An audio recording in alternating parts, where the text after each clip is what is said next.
is up? I'm in my dad's dark garage. If you guys seen some of the other videos, here's a little bonus for you guys. Then you probably already know, like the F100 World Cruise, you saw this truck.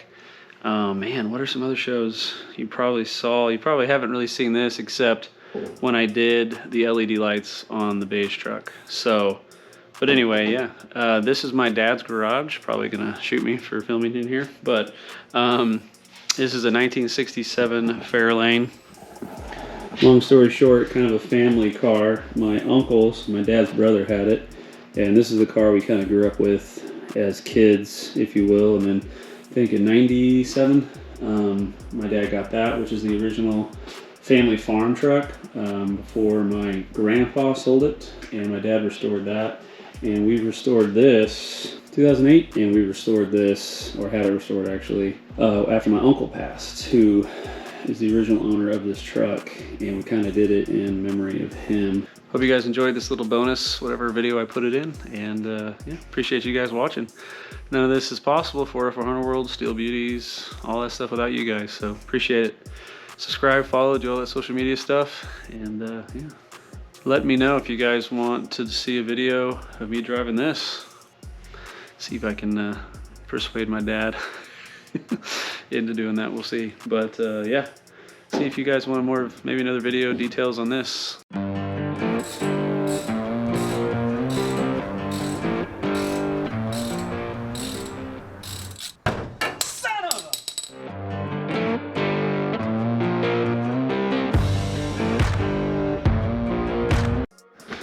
I want to show you this. I posted a picture of it, I believe, up on, well, every one of the socials. So you might have seen it if you guys follow F100 World, Steel Beauties, Build It Your Way, you know, YouTube, Instagram, TikTok, blah, blah, blah. But it is a very small fuel cell. Well, the reason I'm doing this, and there's not much lighting in here, so I can show you, is that if you guys seen the other video about I installed a keg gas tank, and I was going to drill a hole in the gas tank that's in the truck and sort of do a gravity feed, but I know, I was like, man, it'd be nice to get rid of that tank in the back. So this has a sending unit, though I think it is set up for Chevy, like the reverse ohms of Ford, if I recall. So I'm going to see if I can't make that work. And you know what, if I need a secondary gauge of some kind, it's not the end of the world. But what this is that it's actually going to be tucked underneath my bed of my truck, underneath, maybe on the opposite side, just to kind of help out with weight of the keg, so that it can gravity feed from the keg where I fill up the gas down into this tank, where I can run someday, if need to be, fuel injection if necessary. I kind of want to go that way, I kind of don't. There's some affordable fuel injection out there, so, but anyway, stop rambling. This is what I'm going to install underneath my truck, and I'll show you here in a minute. But I got to figure out some kind of you know, like bracket or whatever to run off of my frame that can handle a full fuel cell, which is another reason why I got it so small. But where it's going to go, right behind here, is a keg. You guys can check out the video up above of me installing it, and it goes into my, I don't know if I'm getting a good shot of it, but it goes into my electric fuel pump. Did a video on that as well. But the tank's going to go right here, right underneath there, probably on the other side actually. And yeah, that's where I'm going to install it for a gravity feed type of setup. But yeah, there you go. Hopefully it works. Hopefully I can, in theory, which some of you guys helped me out with that, I'm told that you just reverse the polarity, or the ohms, if you will, from Ford to Chevy gauges. Does that make sense?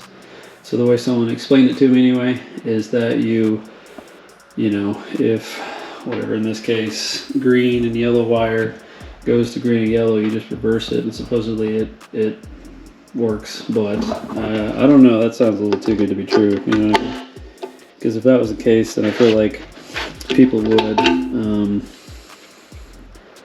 be doing that, and you wouldn't have to have, you know, you wouldn't have to purchase aftermarket gauges for a Chevy, for a Dodge, for a Ford. So I don't know how much that's true, but here it is. Found this eBay, pretty cheap. I want to say $40. I don't remember now. I'd give you guys a link, except links always change on eBay. So, but I basically look up aluminum fuel cell. I think this is like, God, man. What do you guys think? Comment down below. I don't remember. 3? 5 gallon? No, probably 3. So yeah, there you go. Wish me luck on this. I'll do a whole video on this as well.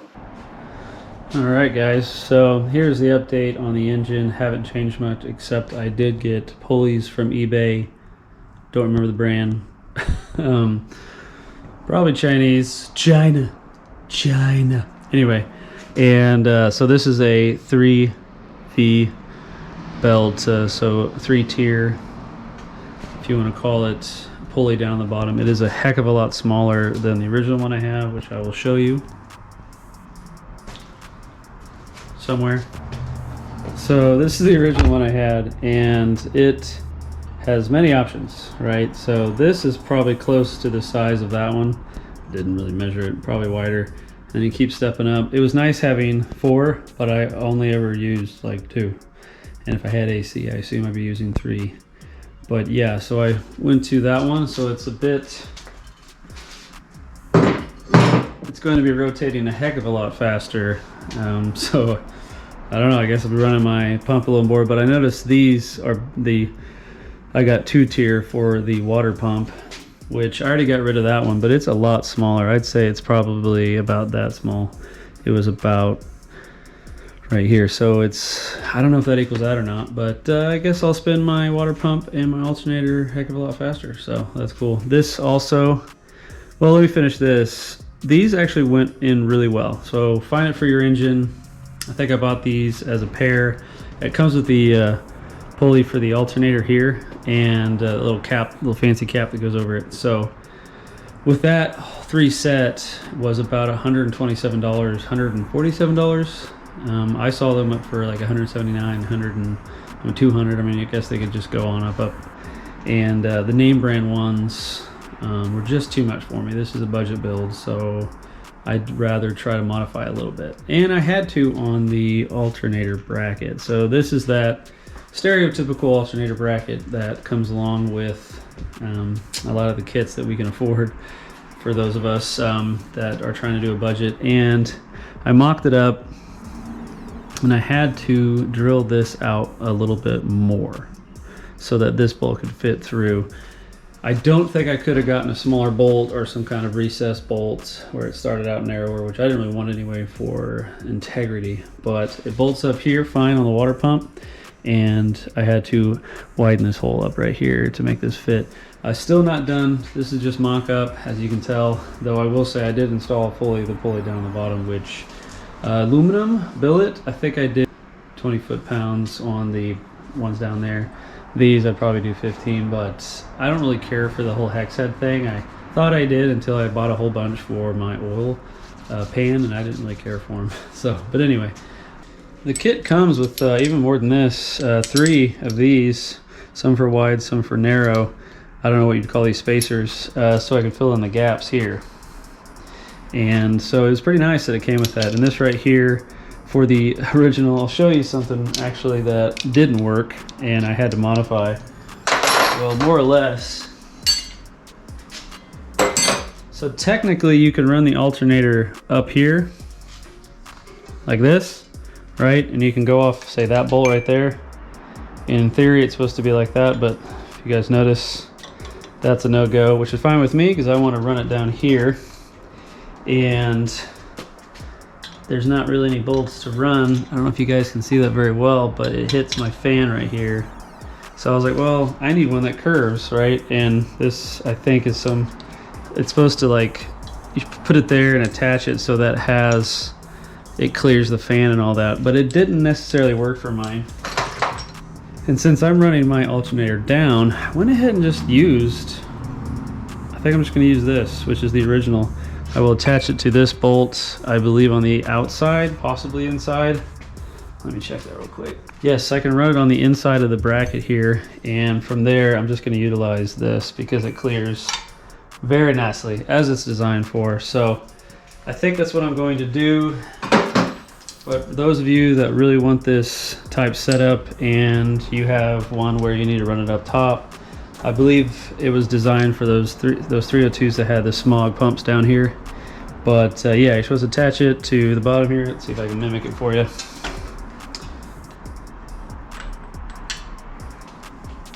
And you're supposed to basically be able to do that, which is all fine and dandy, but this is a budget engine.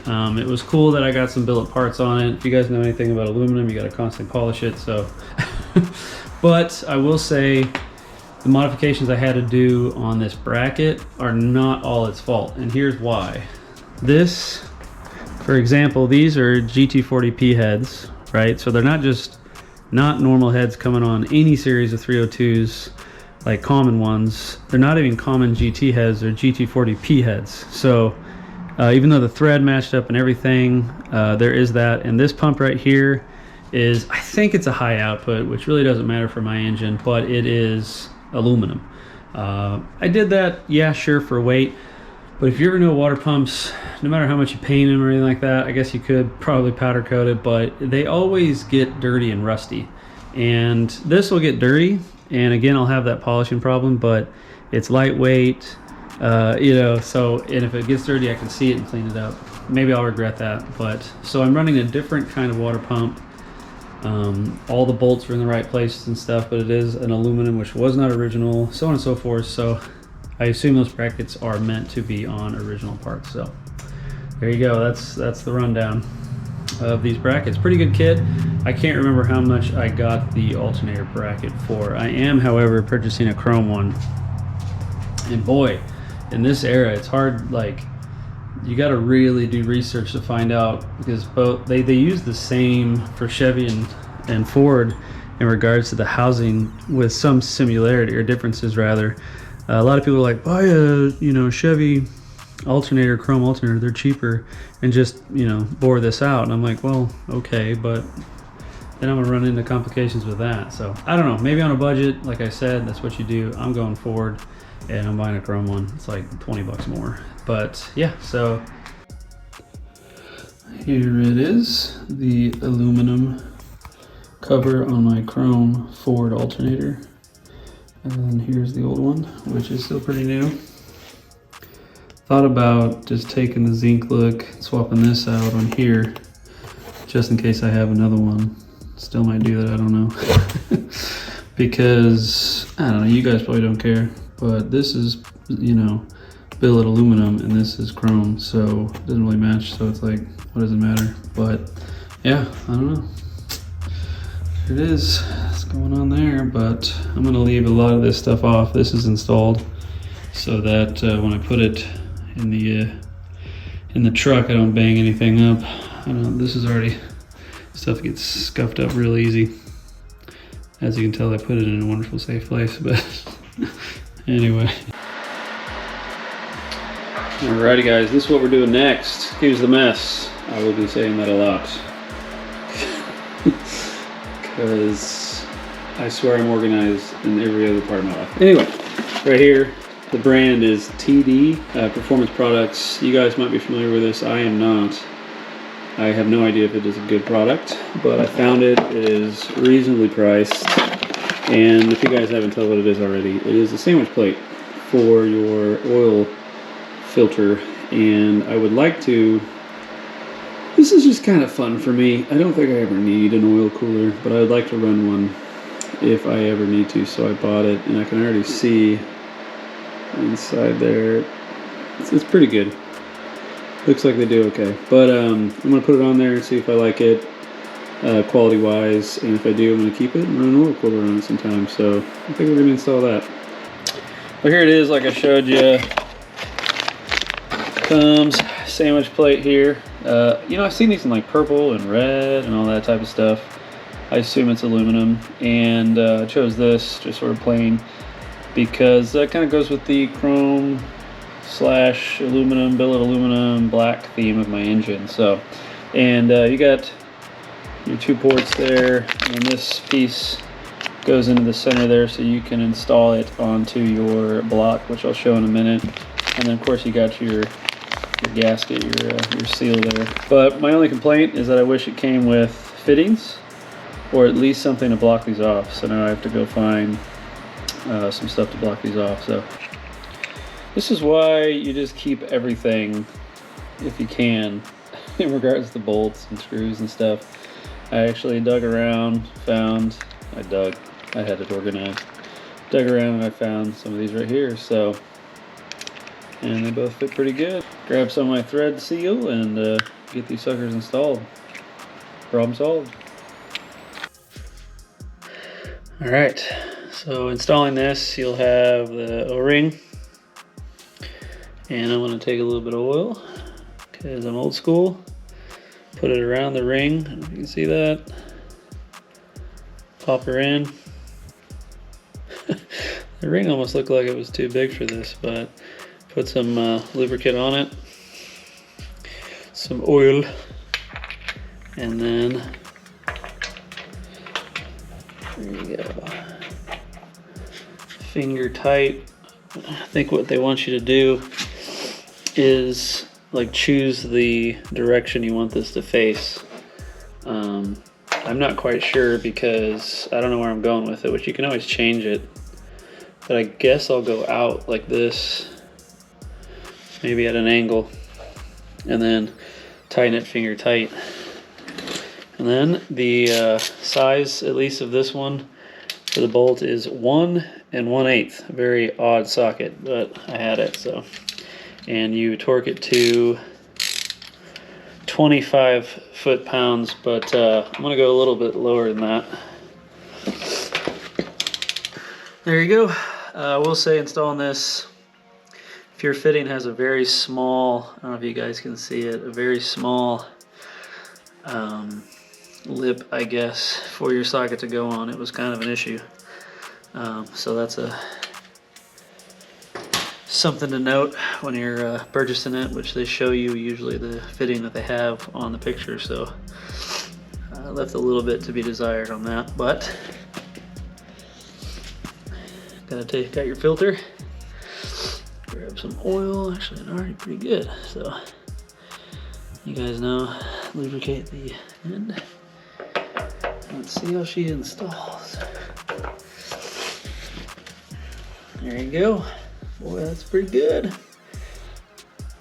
Oh, there you go, guys.